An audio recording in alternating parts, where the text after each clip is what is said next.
윤석열 대통령이 오늘 4박 6일 일정으로 첫 동남아 순방을 떠났습니다. 아세안 정상회의와 G20 정상회의에 참석하기 위해서인데요. 이번 회의를 계기로 한미일 그리고 한미 정상회담을 가집니다. 대통령실이 전용기 탑승을 불허한 MBC 기자는 결국 민항기를 타고 현지로 떠났는데요. 이를 둘러싼 여야 공방은 오늘도 뜨겁습니다. 관련 소식을 유한울 체커가 정리했습니다. 네, 5시 하면 다정회 정의원들의 뉴스 큐레이터 울체커입니다. 금요일의 뉴스픽5 바로 시작하겠습니다. 네, 오늘 준비한 소식은요. 첫 동남아행, 민항기 순방 취재, 탄약 수출, 깡통 전세 아웃, 제2의 인생으로 잡아봤습니다. 다정회 톡파원 저 울체커가 나설 때가 다시 왔습니다. 윤석열 대통령 취임 뒤 첫 동남아 순방길에 올랐기 때문인데요. 오늘 오전 김대기 비서실장과 이상민 행안부 장관, 국민의힘 지도부 등의 배웅을 받으면서 떠났습니다. 이태원 참사 뒤로 하고 떠나는 만큼 실질적인 성과 나올 수 있도록 최선을 다하겠다. 이렇게 의지 밝혔습니다. 아세안 정상회의와 G20 정상회의를 참석하기 위해 다음 주 수요일까지 순방을 떠나게 됩니다. 이태원 참사의 희생자와 그 유가족, 아직도 그 충격과 슬픔에서 힘들어하시는 국민을 두고 순방 행사에 참석을 해야 되는지 고민을 많이 했습니다마는 워낙 우리 국민들의 경제 통상 활동과 그 이익이 걸려있는 중요한 행사라 힘들지만 순방을 가기로 결정했습니다. 네, 저 톡파원 울체커의 첫 번째 활동 무대 캄보디아 푸놈펜입니다. 윤 대통령은 푸놈펜에 도착하자마자 곧바로 한 아세안 정상회의에 참석하는데요. 이 자리에서 한국판 인도태평양 전략과 우리나라의 새로운 대아세안 정책인 한 아세안 연대 구상을 발표합니다. 윤 대통령 아세안에 특화된 협력의 역사적인 이정표가 될 것이라고 자신감을 보였습니다. 윤 대통령의 아세안 관련 정상회의 참석은 우리만의 특화된 인도 태평양 전략을 제시한다는 차원에서 의미가 있습니다. 지난 6개월간 우리 외교의 큰 줄기는 동맹 외교, 자유와 연대를 기반으로 한 다자 외교로 이어져 왔는데 이번에 인도 태평양 전략으로 대표되는 지역 외교의 퍼즐을 맞춤으로써 윤석열표 대외 정책의 기본 틀이 완성되는 것입니다. 그리고 13일에는 한미일 정상회담이 예정돼 있습니다. 삼국 정상 지난 6월 이후 5달 만에 머리를 맞대는 겁니다. 회담의 가장 중요한 주제는 북한 도발입니다. 북한이 미사일을 쏘는 등 도발할 때마다 공조를 강조했던 한미일이죠. 그 공조 방안 논의하고요. 이어서 한미 정상도 만납니다. 이번에는 48초 환담 아닙니다. 공식 회담입니다. 이 자리에서도 북한 문제 논의될 것으로 보입니다. Yes, I do think that the broader threat posed by North Korea in the cyber domain will be a topic of conversation between the president of the ROK and the president of the United States. 울체커의 그 다음 행선지 인도네시아 발리입니다. 윤 대통령 캄보디아에서 G20 정상회의에 참석하기 위해 넘어가는데요. 이번 회의엔 3연임에 성공한 중국 시진핑 주석도 참석합니다. 따라서 윤 대통령과 시 주석의 첫 번째 조우 이뤄질 것으로 보이는데요. 다만 윤 대통령이 이태원 참사를 이유로 순방 일정을 줄인 데다가 사전 협의 시간이 부족한 만큼 정상회담까지는 어렵다는 전망 나옵니다. 한일 정상회담도 아직 정해진 게 없습니다. 그리고 우리가 주목해야 할 또 하나의 일정, 바로 14일 미국과 중국의 정상회담입니다. 지난 8월 미국 낸시 펠로시 하원 의장의 대만 방문, 그리고 지난달 미국의 반도체 수출 통제 정책 발표로 서로 감정이 상해 있는 두 나라죠. 바이든 대통령과 시 주석, 이번에도 관련 이야기 나눌 것으로 보입니다. And so what I want to do with him when we talk is lay out what kind of each of our red lines are, understand what he believes to be in the critical national interests of China, what I know to be the critical interests of the United States, and to determine whether or not they conflict with one another.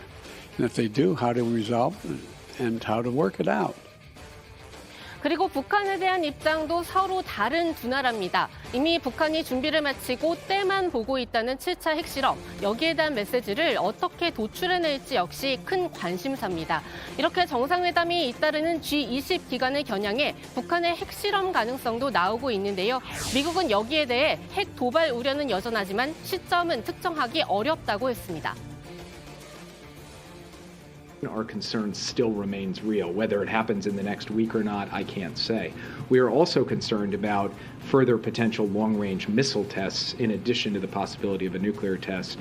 And so we'll be watching carefully for both of those. We are in very tight coordination with both the ROK and Japan.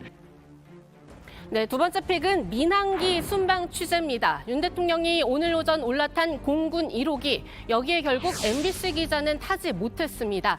계속된 논란에도 대통령실이 전용기 탑승 불가 방침 고수했기 때문입니다. 대통령이 많은 국민들의 세금을 써가며 해외 순방을 하는 것은 그것이 중요한 국익에 걸려 있기 때문입니다. 우리 기자 여러분께도 이런 외교 안보 이슈에 관해서 취재 편의를 제공해 온 것이고 그런 차원에서 받아들여 주시면 되겠습니다. 네, 여기에 따라서 MBC 기자 일찌감치 민항기로 캄보디아 프놈펜에 가 있습니다. 대통령의 순방 일정, 출입 기자들도 이미 몇 주 전부터 같이 준비에 들어가곤 하는데요. 저번 순방 때와 마찬가지로 준비를 하던 중에 이번 조치 갑작스럽게 통보받았다고 합니다. 예견됐던 상황은 아닙니다. 예. 원래 대통령 순방은 준비하는 기간이 좀 길거든요. 저희가 여권을 한 3주 전에 대통령실에 제출을 하고 그 이후에 이제 진행되는 그렇죠. 사항을 중간중간 기자들이 어디에 순방을 가느냐, 어떤 취재가 가능하냐 체크를 하는 그런 의사소통을 하고 있었는데 그 의사소통 과정에서 한 번도 언급된 적은 없었고요. 이틀 전 밤 9시에 연락받은 게 처음이었습니다. 여야는 이틀째 이 문제로 공방을 벌이고 있습니다. 먼저 국민의힘입니다. 오늘은 당권 주자들이 주로 목소리를 높였는데요. 먼저 안철수 의원입니다. 취재를 불허한 것이 아니고 취재는 하도록 하되 편의 제공을 안 한 것이죠. 전용기를 타는 편의 제공에서만 뺀 것이다. 민항기 타고 와서 취재는 해라 이런 말씀이에요. 예, 그래서 저는 이것은 경고성 조치라고 봅니다. 그래서 과연 이게 적절했는가 아닌가 이런 건 둘째 치더라도 그 MBC 내에서도 보도 윤리상으로 문제는 없었는지 한번 점검을 해보는 그런 계기가 되는 그런 좀 좋은 그런 영향이 있었으면 좋겠다는 그런 바람을 가지고 있습니다. 네, 취재를 막은 게 아니라 편의 제공을 안 한 거다. 대통령실과 같은 논리입니다. 그렇다면 대통령실 기자단 그동안 편의를 제공받고 있었던 걸까요? 여기에 대해선 다른 의견 나옵니다. 언론사들은 거기에 합당한 탑승 비용을 내고 함께 탑승해서 취재를 해왔습니다. 특히 그 비용이 그 일반 비행기에 비해서 1.5배 정도 비싸요. 그래서 굉장히 한번 대통령 해외 순방을 취재한다는 거는 언론사로서도 그 많은 돈을 내고 경비를 지출해 가면서 또 이것을 또 진행해야 될 아주 부담되는 일이기도 합니다. 이것들이 마치 무료 탑승하고 어떤 편의를 제공받는 것처럼 이야기되는 것은 전혀 본질과 다르게 이야기를 훼손시킨다고 저는 생각합니다. 그리고 대통령실은 다시 한번 말씀드리지만 취재 제한이 아니라고 했는데 취재 거부에 자유도 있다 이렇게 말하는 당권 주자도 있습니다. 아무리 취재에 자유가 있다 하더라도 그 취재를 우리 국익에 반하는 행위를 하는 그런 취재를 하는 언론이 있다면 그 언론은 당연히 저런 페널티를 받아야 된다 그런 생각이고, 그리고 또 하나가 취재의 자유가 있듯이 취재 거부의 자유도 있는 거예요.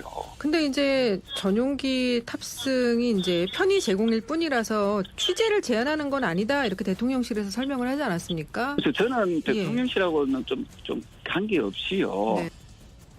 반면 민주당은 졸렬하다, 해괴한 일이다. 윤 대통령을 강하게 비판했습니다.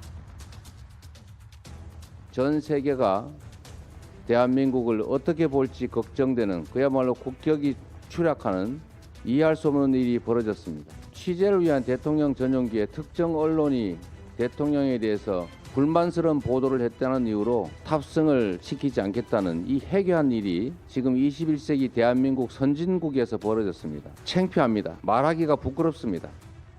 문체위 소속 민주당 의원들은 더 나아가서 이런 식이면 대통령 순방 때 해외에 설치하는 프레스센터 예산 내년에 한 푼도 편성할 수 없다고 나섰는데요. 국민의힘은 그러자 언론 제약이자 탄압이라는 말 꺼내들었습니다. MBC 출신인 배현진 의원입니다.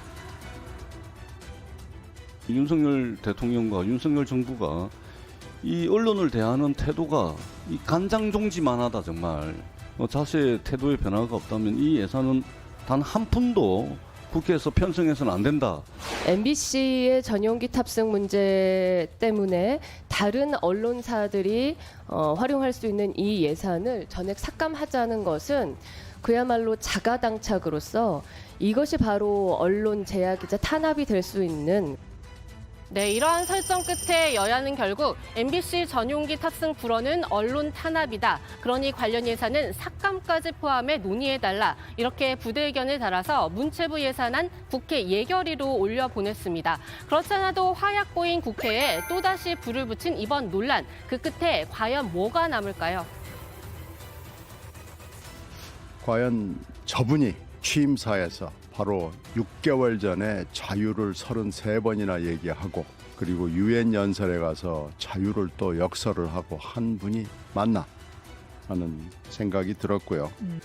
MBC를 아마 국제적으로 그 유명한 정말로 언론 자유를 구가하는 언론사로 만들어 주려고 결심을 한 것 같아요.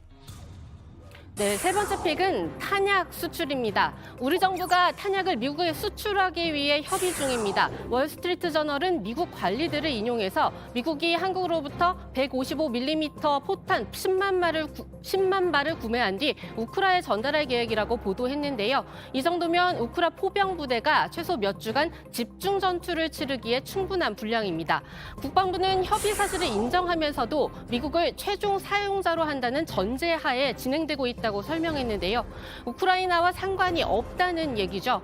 하지만 미국이 탄약을 받아서 실제 어디서 사용할지는 추적이 불가능합니다. 앞서 푸틴 대통령, 우리나라가 우크라에 무기와 탄환을 보낼 경우 한러 관계가 파탄에 이를 수 있다고 경고한 바 있는데요. 이번 협의에 대한 반응도 지켜봐야겠습니다.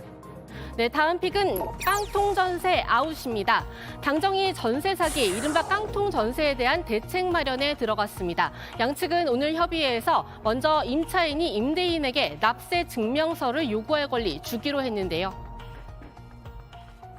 임차인들이 임대인들의 체납세금으로 인한 조세 채권 때문에 임차 보증금을 반환받지 못하는 일이 없도록 임차인이 되려는 사람이 임대차 계약 체결 전에 임대인에 대해서 납세 증명서를 요구할 수 있는 권리를 신설하도록 했습니다. 모든 거에 있어서 국세가 제일 우선입니다.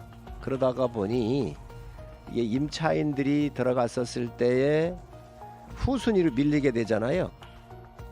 또 월세 대신 관리비를 올려받는 방식의 꼼수도 기승을 부리고 있죠. 이걸 막기 위해서 주택임대차 표준계약서에 관리비 항목을 신설하는 방안도 추진합니다. 그리고 오늘의 마지막 픽은 제2의 인생입니다. 경북 봉화군 광산 뇌물 사고 현장에서 221시간 만에 무사히 돌아온 광부 2명. 이분들이 일주일 만에 치료를 마치고 퇴원했습니다. 그중 박정화 작업반장은 기자회견을 가졌는데요. 무엇보다도 광산 등 산업 현장 안전에 관심을 기울여 달라 호소하면서요. 오늘도 이렇게 희망찬 기운을 국민들에게 전했습니다. 제가 오늘 이제 막 태어나가지고 아직 돌도 지나지 않는 아주 갓난아처럼 그런 기분입니다. 정말 감회가 들었고요. 이렇게 살아서 돌아간다는 생각을 못했습니다. 사실은 아주 즐거운 마음으로 제2의 인생을 살아볼까 합니다. 네, 오늘의 뉴스픽은 여기까지입니다. 정 의원님들 즐거운 주말 보내시고요. 들어가서 원픽 뽑겠습니다. 뉴스픽 5였습니다.